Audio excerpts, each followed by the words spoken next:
Well, hi, welcome to my shop. Hey, I'm going to test 3 bad tubes in this tube tester and see what happens. I've got 3 tubes that are in different conditions here that are worth testing. So, first one's going to be a gassy tube.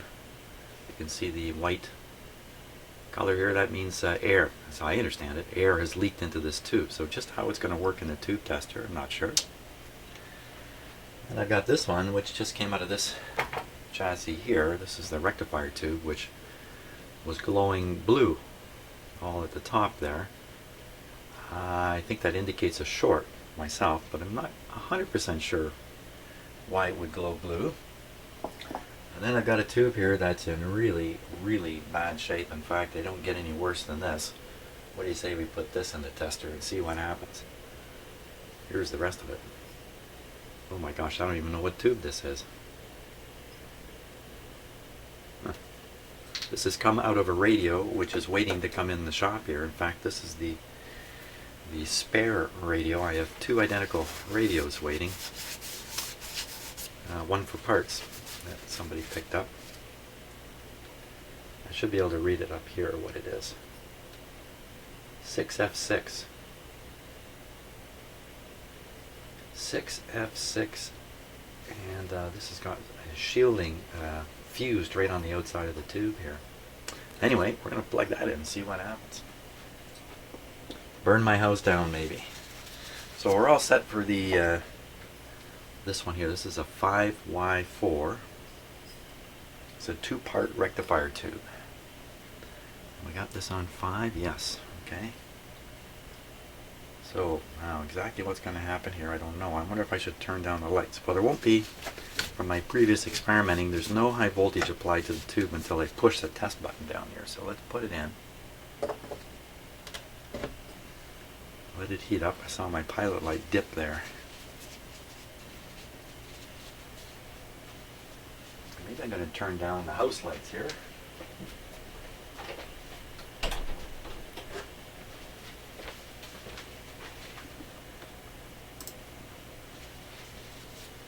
Just so we can see a little more. And if I kill this light, let's see what we got here. Pretty dark shot there. So I think you can actually see one of the elements is, yeah, both of them are glowing inside the tube there. Okay, now I already see something happening down here. It's very hard to see on camera, but the fuse indicator is glowing just a wee bit. In fact, with the lights on, you can't see it at all. Now this is in case there's a short, I think right in the heater. This light will come on. This is very, it's the same deal as my dim bulb system in my shop. I believe that's how this is working. Okay, so we'll test for shorts. So it's a question of whether this light will come on and stay on.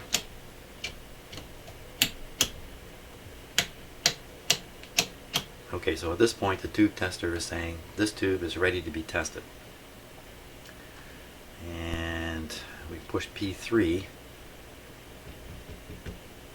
Here we go. I'll push it quick. Oh, ooh! Anybody see that? That was pretty interesting. Now, my tube tester's a little bit at risk here, you know.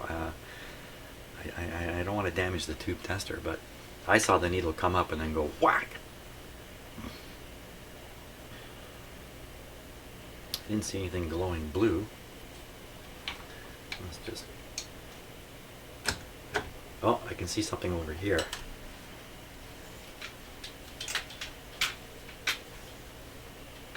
Yeah, we're going to go even darker in here now.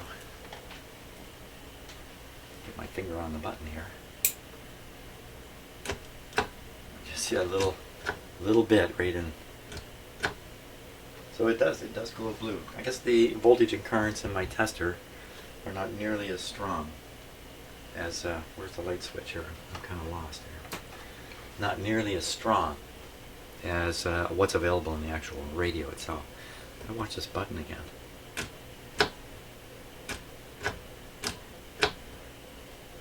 Okay, so that's half the tube. It actually is coming up in the good range. You didn't make the observation of the blue, which is quite faint in here. You never see it with the lights on. You could test this tube and go, nothing wrong. Let's try the other plate. Time for shorts.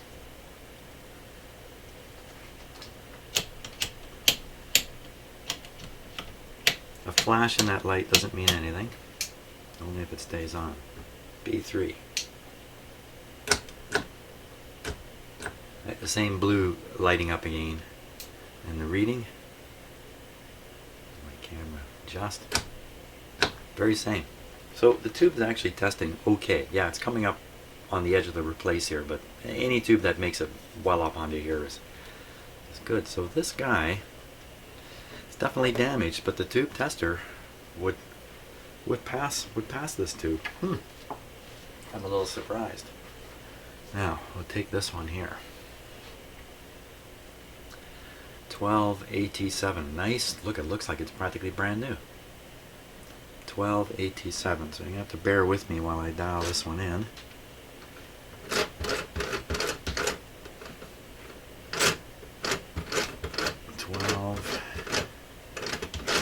This is the problem with these roll charts is you can easily roll to one end, and I think it's at the other end. Plus my roll chart is binding 14, 12. I don't think I'm going to make it there. 12A XV. Oh my gosh, it ends at 12AV. Garris TUV. Oh, for crying out loud, it's at the other end here.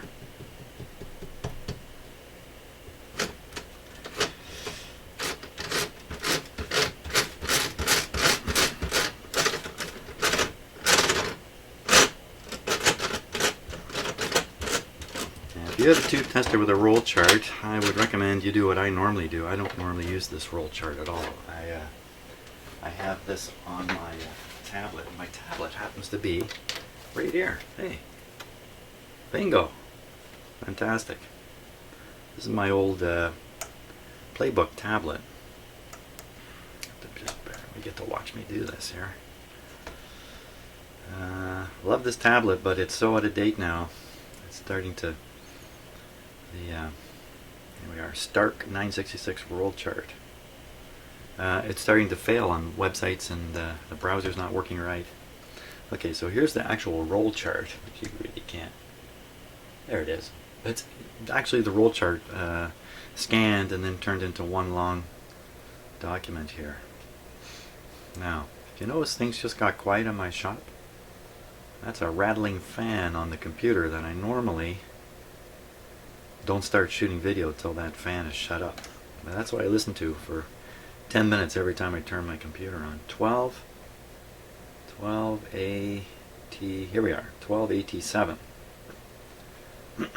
Okay, 12.6 on the filament. The two filament wires are, let me just put this like this.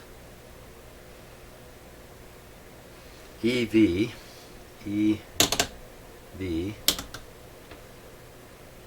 7608. I heard something stunning on the radio just before I started this work. It has to do with the third leading cause of death in the United States, and almost certainly the same thing here in Canada, and almost certainly the same thing in every country of the world. A cause of death that is never included in the statistics whenever you hear about, causes of death, car accidents, cancer, all that. There's one that they always leave out, and we've never really heard statistics. A very careful study was just done, as I understand it, and the results are this cause of death that you never hear about is the third leading cause of death. Medical mistakes. When I first heard that, I almost fell off my chair. But now, as I think about it, based on my experience here in the shop, and you've probably heard me say stuff about this while I'm working away, I compare the work to being a surgeon. Of course, working on radios is not being a surgeon. Believe me, it's not, okay? I mean, it's a whole different ball of wax. But some of the same basic experiences occur. Confusion, things aren't adding up, time pressure. I try to avoid that as much as possible. All these same human factors are there. Visibility. I know now why it is that a surgeon is working on the patient here, and then he doesn't look away. He reaches his hand out and somebody puts the instrument in his hand, he's keeping his eyes right on the spot, and then he's back to work again. I know from my experience that I can be looking at a radio. I know the terminal I want to work on. I look away. I look back. I can't tell which terminal it is. It's that fast. The same stuff is happening. Oh my God, it's the third leading cause of death. It is dangerous to go to the doctor now. I've always believed that. I don't, shame on me, I don't go to the doctor for annual checkups. I don't bother with that. If I'm feeling bad, then I'm going to go. I almost never go to the doctor because I almost never feel bad. And why go every year? Okay, you can get the blood test, they can look at your blood, and they can maybe see something that you're not aware of yet yourself. But anyway, a shocker, eh? Third leading cause of death. Hopefully this is going to be a big discussion now in North America and perhaps in most of the world about, well how can that possibly be? Now, oh yeah, right, 12. I'm looking here for the information that's here on my screen, for crying out loud. See how easy it is? I just killed the patient. Wow. Okay, 10 and 86. I almost didn't finish the procedure properly. 10 and 86. 10 and 86. Okay, everything's right now. I better double check here because okay, so the patient's already dead, but 7608, 7608. But I could always kill the tube tester if I do something stupid here. Let's plug them in. So gassy tube. Now I don't. Some tube testers actually have an indicator on them that will indicate a gassy tube. Look at that. My frame rate just went down on the camera there. Let's get it back up. 1280 into here.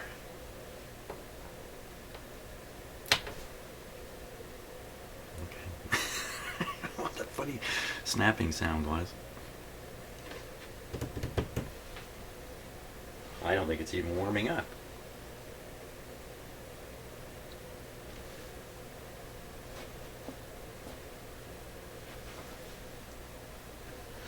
So sometimes I have bad connections in my tube tester. You know, these things can only last so long.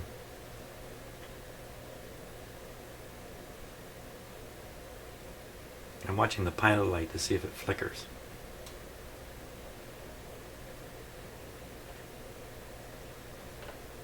That's getting warm, you know.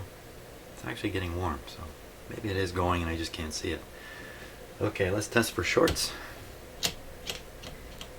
Okay, first thing I notice, that all good tubes tend to flash this short light when I do the short test. Do it in the dark here. There's no flashing. The flashing is due to charges moving in the tube without any actual flow. So this would already say to me there's something wrong with this tube, aside from the fact that it's all white like that, and aside from the fact that, oh, it's hot.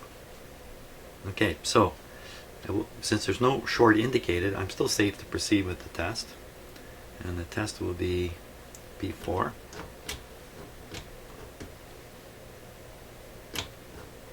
There's absolutely nothing going on there.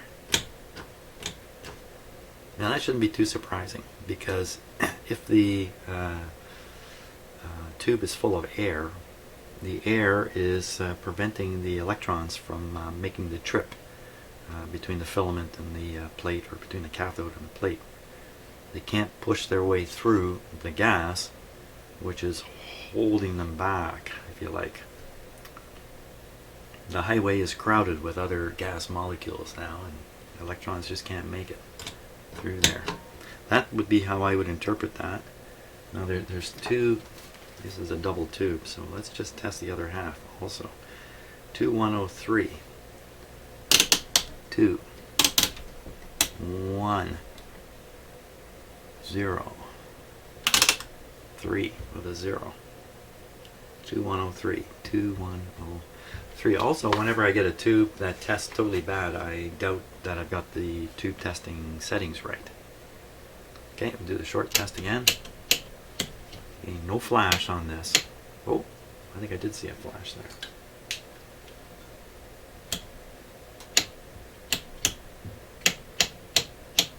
Well, if I did, it's not there now. Might have just been a reflection of something else in the shop. Small drum roll. She's a dud. Now, when this meter doesn't move at all, that's a bad tube. So, very hot now. Plenty hot.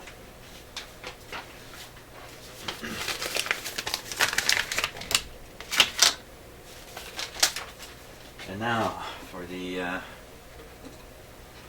granddaddy tube here. This one here. I was thinking about this all night. What fun it's going to be to do this. Now, maybe this is going to just smoke like crazy when I energize it. Yeah, it's a little bent out of shape too. So first let's knock this down to 6 before I forget. In case it has to be at 6. Should never leave this turned up. Anytime you do like a 50 tube, 50L6 or something, this control can be left in a killer position for the next tube. What did I say this was? 6F6 did I say? 6F6. We're going to take a look inside there too, because it's kind of interesting. In fact, why don't we do that right now? As soon as I can spot where my other camera here. Here it is.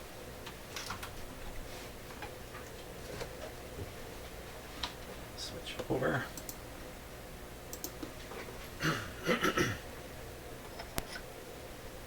To refocus this camera here, but this is what the inside of this looks like. It caught my attention. All that pattern, look at that debris inside the glass. Look at that, eh? So you really gotta wonder, what the heck is that? If we look up a little further, the glass looks fairly okay further up. There's another whole pile of specks on the inside of it there. So now, is this normal? Is this the effect? Now there's a material in these tubes when they first make them. I don't know if this tube would have it. I think most of them do. It's called a getter, and it's simply a material that, believe it or not, is set on fire, if you like, or heated up inside the tube once the tube is sealed. And it chemically removes the last remaining molecules of air or oxygen or whatever it is it's supposed to do. That's what gives that characteristic flash on the inside of tubes. Quickly, grab a tube. Grab a tube, any tube. Maybe not this tube.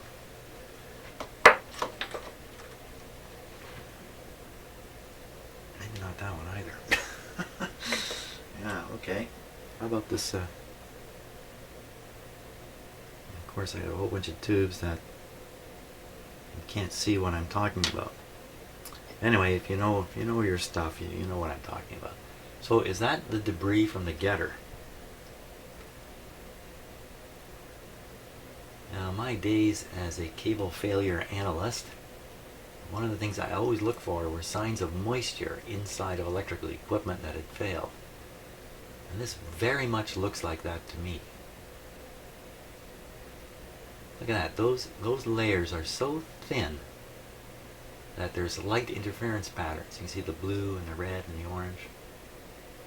And you can see it, as it layers along, it gets thicker and thicker. It's going up literally by molecules of thickness, causing those layered lights there. That's on the left side. Here. Right here. Dead center of the screen now. On the left side of that pattern. It's as if it's been plated by particles flying into the glass over a long period of time. There's a really good shot of it there. Look at that. Rainbow colors there. Due to light interference patterns. Due to extremely thin layers. Layers on the wavelength of light. Cool stuff. All smashed up. Now this material on the outside too, which is a shield, isn't that supposed to be connected into the radio at some point? I don't see how that actually connects in. Like there's no terminal soldered to it or anything. I don't really understand exactly what this shield is doing. Okay, let's take a close look at the tube itself, since it's out of its glass protector. You see the two heating elements right in the middle, disappearing up into a sleeve. The sleeve will be the cathode, I'm pretty sure. Get the focus going here. You see the other elements hanging down from the structure, and then they're soldered by little tiny connecting bands to the pins, the pins that are embedded in this glass bottom part. And all tubes are pretty much structured the same way. And we look up here, the outside of it is probably the plate itself. That's probably an electrode on the outside. Look down inside, you can't see too much in here. And sometimes you can look right in, you can see the grids, how they're wound. All this stuff, the geometry of all this is what tube engineers were working on.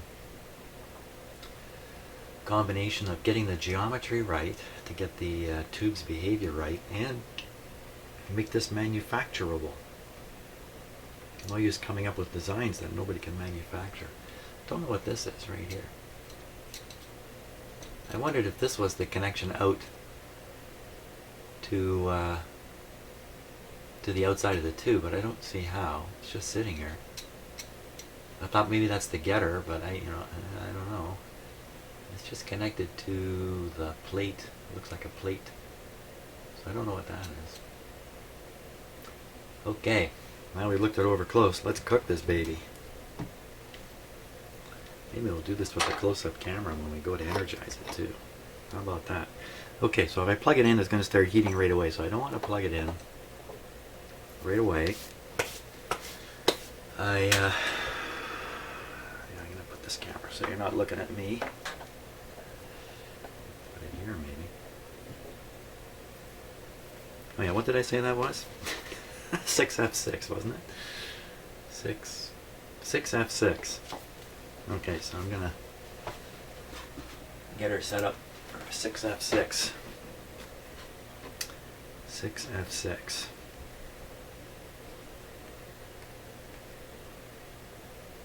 Uh-huh. 6D. Just bear with me here. You know what they say, you can't expect things to be, good things to be cooked quickly. It takes time in the kitchen. So 6F6. 6FD. Hey, what happened here? 6F, there it is, 6F6. Okay, no problem. 6.3. 6F6. JR. So that's what I got to get right away, is the these first two controls control the heater connections. JR. So I could plug the tube in now, but I won't. 5347. 5347 with a 0. 3490. 34 bias control and 90 to make the meter read in English. Good or bad? JR 5347 with a 2. 5347 with a 2. Whoop, with a 0. Where did the 2 come from? 34 and 90.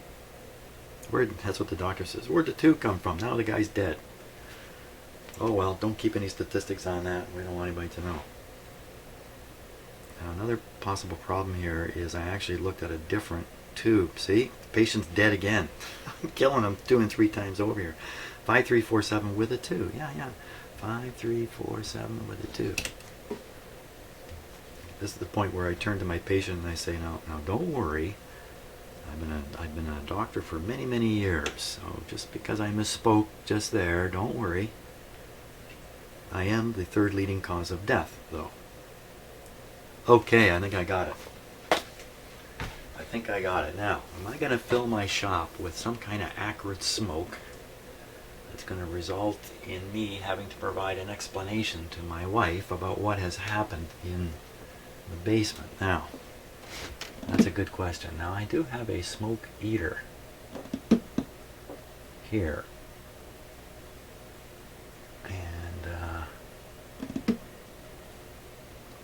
gonna give it a go, and you know what? If I fill my shop with smoke, even my smoke heater is just gonna blow it around differently. If that happens, I'll just be out of here for an hour or two or something like that, and I'll come up with some excuse to explain the situation to my wife. What happened? Okay, leave it bent. Leave it bent, Jim. Get the close-up camera ready here.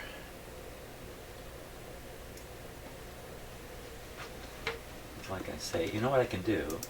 Being the smart and clever guy, I can turn off the tube tester, plug in the tube.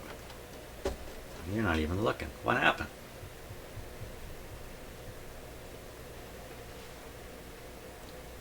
How come the image on the screen looks like that?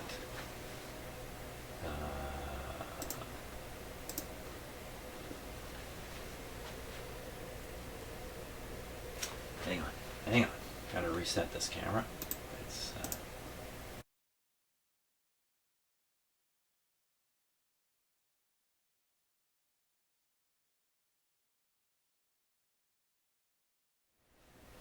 Oh, something unfortunate happened there when I reset this camera, which had stopped working.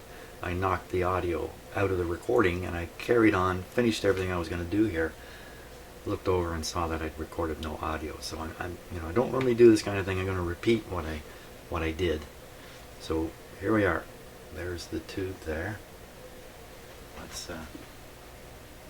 Unfortunately, the element of surprise is lost, at least for me.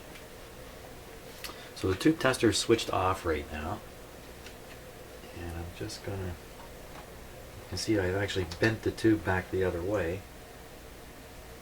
Let me kill the light here. Look right at that filament. Oh, you can still see it. Okay, switch on.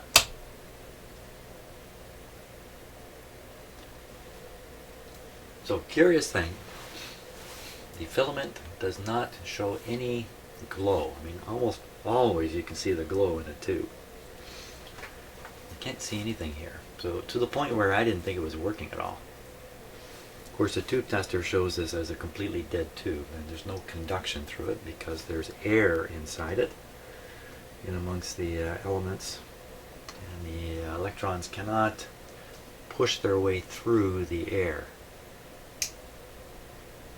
Well, how come the heater's not glowing? So here's the interesting thing that I did find. Okay, no smoke coming out of it either. You know, that's the big disappointment. I thought, man alive, I'm going to have a column of smoke shoot out of this tube. It's going to be a great video. But no, it's just sitting there.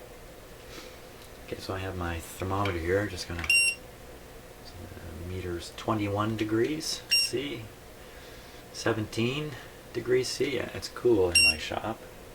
18 degrees C. How much radon here? 49, 53. Where's my camera? 36, 38. So it's actually heating up. It is actually heating up. So I kind of wonder, why can't you see it? Is it not heating up as much as it would? So I'm thinking perhaps in a evacuated glass globe where this thing normally is, and there's no. Oh yeah, I can feel.